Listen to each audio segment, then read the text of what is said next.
Morning, everybody. Thank you for joining. We'll begin with chapter 13, verse 3. Chapter 13, verse 3. We were speaking yesterday about saras, different marks of this, for lack of a better translation, maybe halachic leprosy.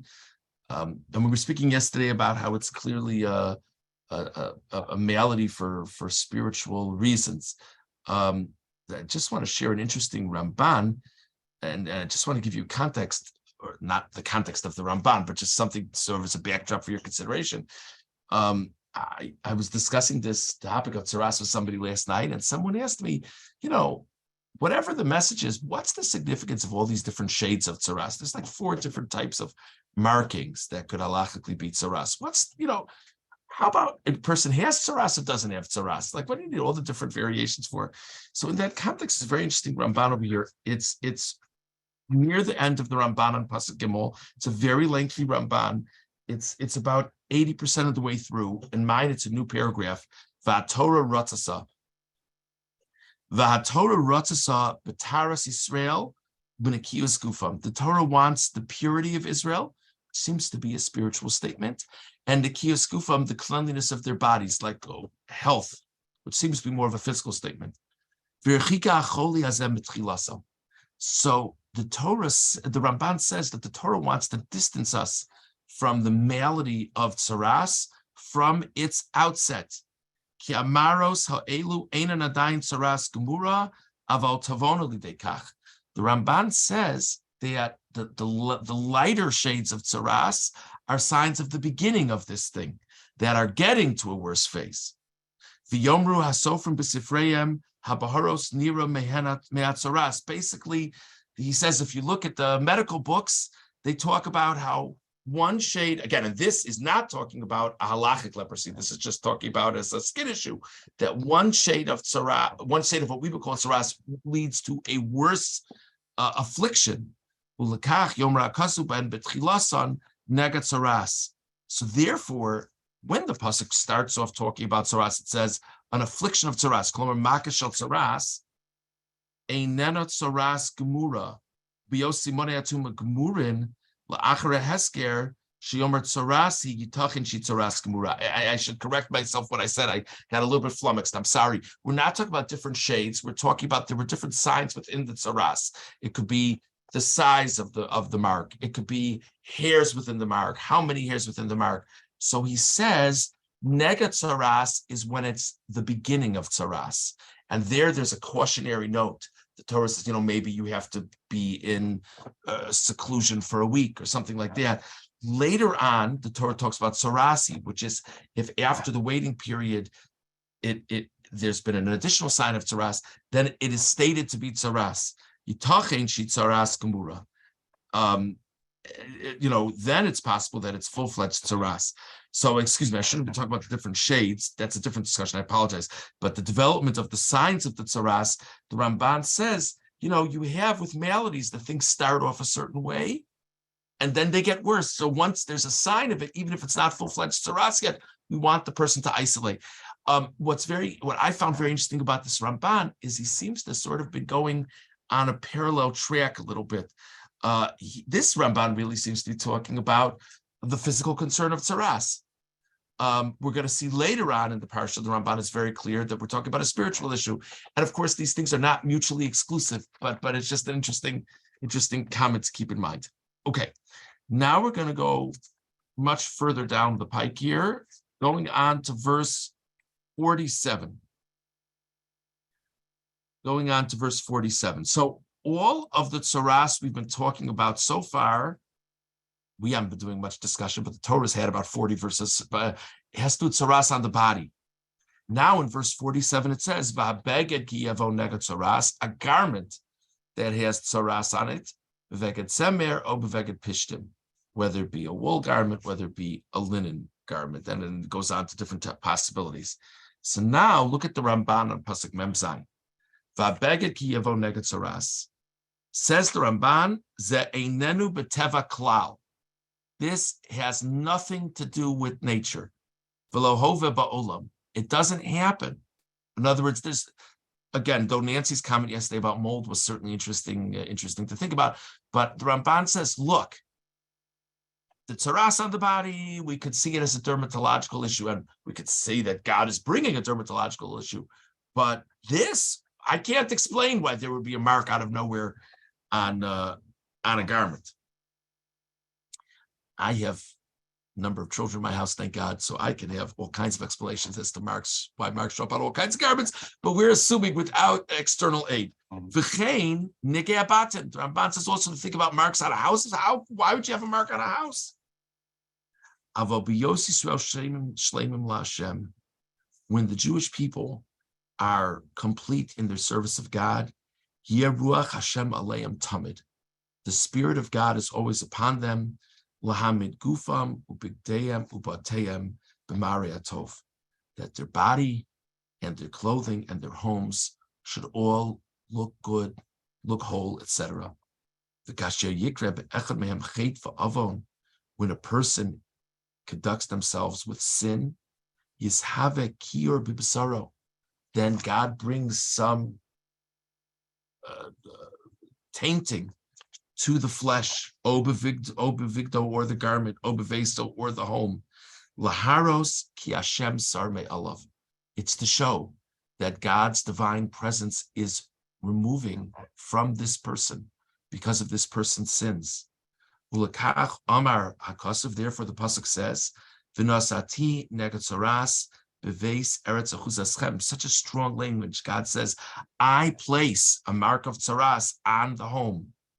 Ki makas Hashem b'bayisahu. When there's tzaras on the home, it's a touch of God. God is doing it directly. Vine einenu noheg elo ba'aretz shinachlas Hashem. We only have tzaras when the Jewish people, tzaras in the context that we're talking about it here, when the Jewish people are living in Israel. When the Torah talks about tzaras on the houses, it specifically says when you go into the land of Canaan. Now, there's a famous medrash that, God willing, we'll get to later with Rashi that might be another reason why tzaras would come specifically on houses in Israel. But the Ramban says that the Torah introduces it as something about Israel. Why would tzaras be in Israel more than in the desert or in the United States? Why? He says it's not because there's some fundamental mitzvah of tzaras in conjunction with Israel. Aval mipnei shelo yavo inyahu elo be'eretz hanivcheres asher Hashem nichbad shochem b'socha. There's a greater divine presence in the land of Israel than in other places, and this whole idea of having a mark of tzaras, even though it's obviously very concerning, but the point is it's a direct message from God that all is not well in the dynamic. We only merit the direct message, that change between when we're complete with God and when we're lacking in some way, when we're in the land of Israel. But Torah's Kohanim Dor Shuod. This is what I was referencing before. The Medrash says further, Shenabayis Matame Ela Acher Kibush V'Chiluk Shekol Echad V'Echad Makir Es Shalom. Famous Medrash that there'll only be an impurity within the house with tzaras once the land of Israel is conquered and divvied up by the Jews. Va'atam ki az nisyashva dato malayim lo dasas Hashem. That only once they get into the land of Israel and they've split up the land, then they can really spiritually take a breath and really connect to God. And then once that happens, the divine presence is in their midst. And then only once the divine presence is so strong in their midst can there be such a thing as tzaras. Now, just realize this whole thing about Israel, we only see it by the houses, this distinction about Israel. It doesn't say when you come into the land of Israel, you might find tzaras on your garment, and only said it by the houses. But now the Ramban goes further and he says, he says, I think the marks on the clothing also would only be in the land of Israel. Torah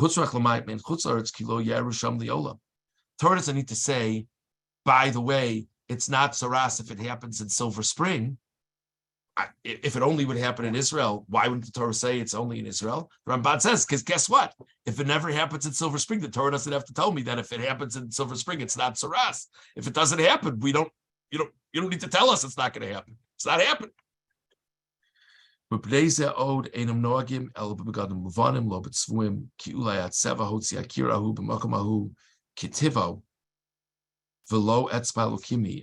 comment from the Ramban. The Ramban says that if a person is wearing colored garments, there wouldn't be tzaras on it. There would only be tzaras on white garments. Why? Because it's not an apparent message from God if it's on a colored garment. Maybe you washed it the wrong way. Maybe the color in the garment is running.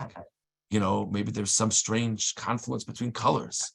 So it's not an obvious statement from God. A white garment, to have this mark all of a sudden, that's a statement from God.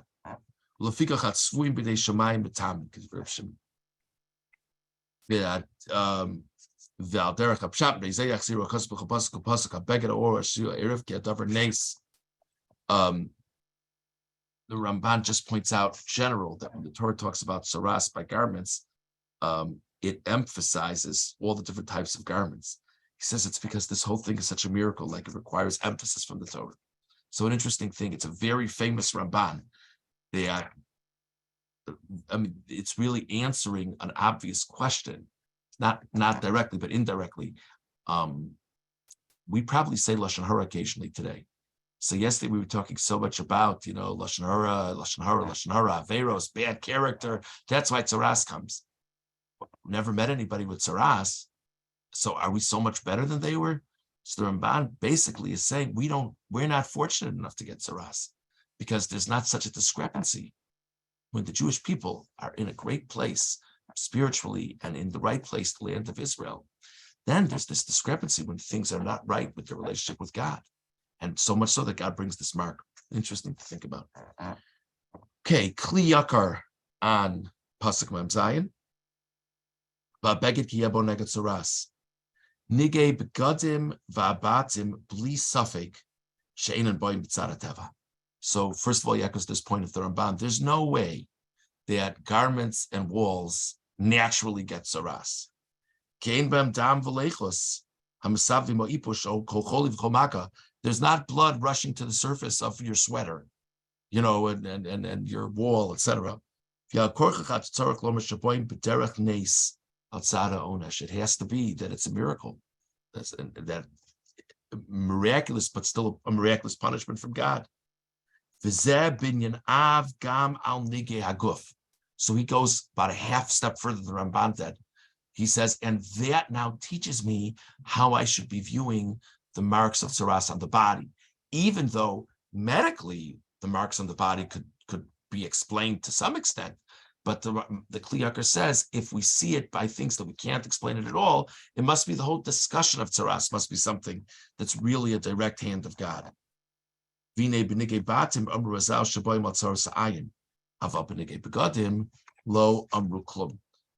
Kli Yakar is very interested over here that there's a specific source, I think we touched on it very briefly yesterday, that specifically tzaras on a home is connected to people being stingy. That it's too much about my house versus your house, and I don't bring you in, I don't share things with you. What's the idea of tzaras on the garment? In other words, tzaras on the body, I guess I haven't been living right. Tzaras on the house, I guess I haven't been sharing my assets in the right way. But what's the story with tzaras on the garment? And we will talk about this next time in Mitzvah Shem. I'm sorry to say that I need to go out of town for something tomorrow. So we're not going to meet tomorrow. And unfortunately, we won't meet Thursday morning either. So the next time this group will meet will be Friday, God willing. There'll be a cyber brief, hopefully later today. The evening group will meet tonight, God willing. So this group will resume on Friday, God willing, and the evening group will meet tonight. Just